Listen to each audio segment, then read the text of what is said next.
Hey Shift Yes Tribe, we are in the meatiest part of this month talking about culture and intentional strategic culture. So this week, this is a little bit longer form video here because there's a lot to unpack, and I think this is like the most important conversation around culture that has to happen. So I'm going to talk a little bit about the why quickly and like the tangibles of culture and intentional culture this week. So obviously the reason that culture is important is because having a culture that actually impacts people's behavior does so much to change the way people show up and impact engagement, which is totally directly related to team performance, right? And productivity of teams, how people feel about their job, which is a huge, again, impact on retention and on, turnover as well. So like all of the things that culture impacts are huge to the bottom line of any organization. So it's not just good for the people there, it's also good for your business. And the reason that culture has to be treated like a strategic priority. So what I'm going to do this week is talk about a step-by-step of how you create a culture, but I want to put that in the frame of how we've done it here at Shift Yes and the way that we have built and incorporate our culture into our fabric and how we operate every single day to sort of give an example of that in practice being successful. So here we go. So step one is, what is your driving story? If everybody in your organization is rowing, what are they rowing towards? What is your ultimate objective and goal as an organization that you're trying to accomplish? So for us at Shift Yes, our work is centered around wanting to be a game changer in the way that human beings show up and impact and communicate with other human beings at work, in their relationships, etc. So all of the work that we do, every time I speak at a conference, every video that we make, every time we respond to an inquiry or send a contract, all of our work is contributing to that, no matter who's doing it in the organization. So, and for me, that's not, the ultimate goal is not to speak at 75 conferences this year or hit a certain revenue goal. It's like, it is to have every organization having a strategic, intentional culture and like that impacting the way people are behaving and showing up together. So as you do this work with your team, think about that. What is the ultimate goal and objective? What are you all trying to accomplish together as an organization? Why are you in business? Why do you do what you do every day? What is every person, regardless of their function, with every task that they do, what ultimately are they contributing to and pushing towards? Step two is, what are your core values, and specifically what behaviors define those values in action? So for us at Shift Yes, we have a Shift Yes DNA code that outlines everybody's behaviors and the values that drive us. So just to run you through them, number one is to be exceptional, right? To take great pride in our work, to do great work that's next level and push ourselves to actually be next level and like very exceptional in everything that we do. Number two is to lighten up. So to take our work very seriously, but also not take ourselves very seriously. We laugh hard, we play hard, right? And we're like, aware of just bringing an energy that is positive in how we show up and around each other, right? We don't dwell on other people's mistakes, things like that. We just lighten up around our environment. Step number three is own your shit, which is about accountability, to be accountable to like everything that is in your bucket, right? To be responsible to handle those things 100%. Also to like own your emotional behavior in the way that you're showing up and impacting other people. If there's conflict that exists between two people, it gets addressed immediately between those two people right away. That is like owning your shit. Number four is ever forward. So we are always grateful about where we are, but never comfortable there. So we're always pushing forward, always like growing and moving towards next level, what's bigger, what's better for us, and never being complacent, but always wanting to be better and grow. And the last one, number five, is blood type grit, which is that we are resilient to our core, right? Mistakes and setbacks and failures that we have teach us faster than any success ever will. They're part of our growth, and we embrace those things. We're always willing to like go head first into a challenge and accept it. Just have a very growth mindset that if there's something that we want to create, it is up to us to create that and go make it happen for ourselves. Those are our core values. So as you approach doing this work with your team, you have to define the values and also articulate what these look like in actual practice here. So every team member, every person on your team can look at that and understand this is how to behave that way in alignment with that value, right? Every team in the universe has like respect, and then he'd be like, we treat each other with respect, but that doesn't mean the same thing from person to person to person. So we have to say, what does that look like on this team here? Right? For example, under Ever Forward, which is around growth and improvement, right? It specifically says we are not only open to feedback, but we actively seek it out and receive it with grace.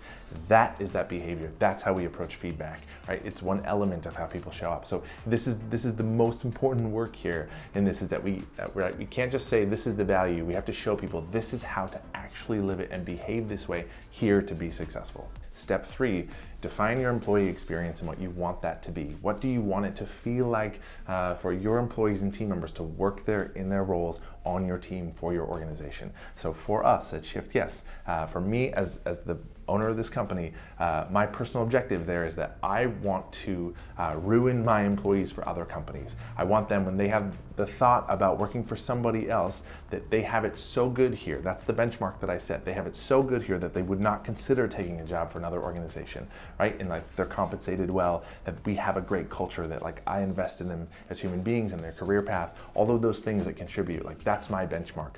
So again, as you do this work with your team, think about what do you want your employees or anybody in your organization to tell their friends and family about what it feels like to work there, right? And like get really specific and clear. What is the employee experience here?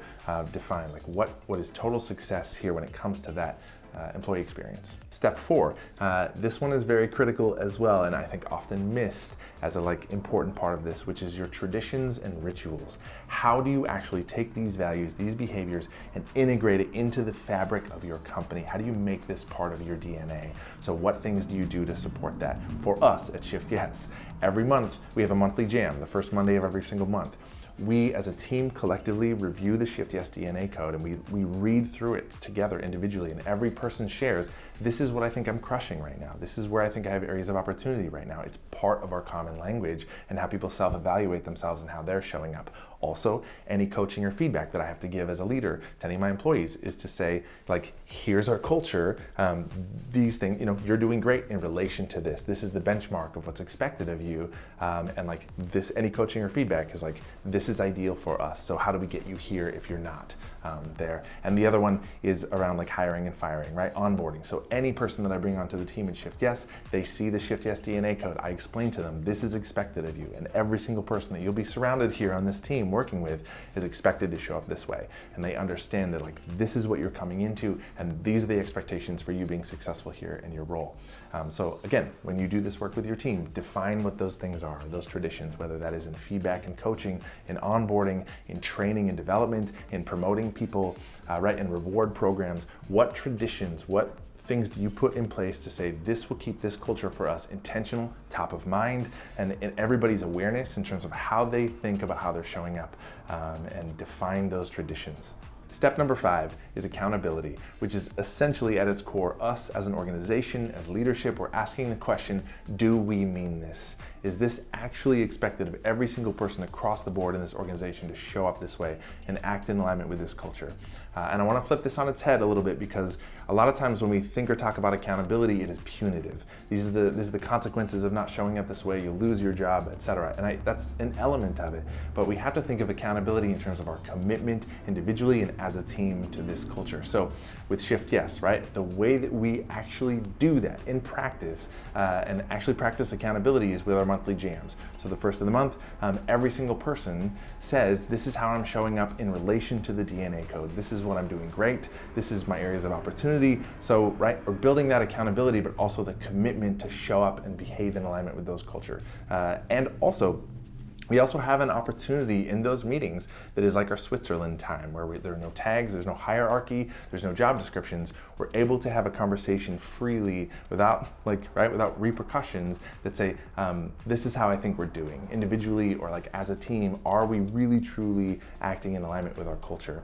And the third thing that is a little bit less tangible, but is the fact that my team and everybody here at Shift Yes knows absolutely that our culture is table stakes. It is not a suggestion. It is absolutely expected of every single person to show up like that every single day, right? And I never have to, as a leader, talk about like, if you don't do this, you're gonna lose your job. That conversation isn't even on the table, because people know this is what's expected of them, and it builds that accountability, it builds that commitment as a team, right? When we say like, this is absolutely how we do this.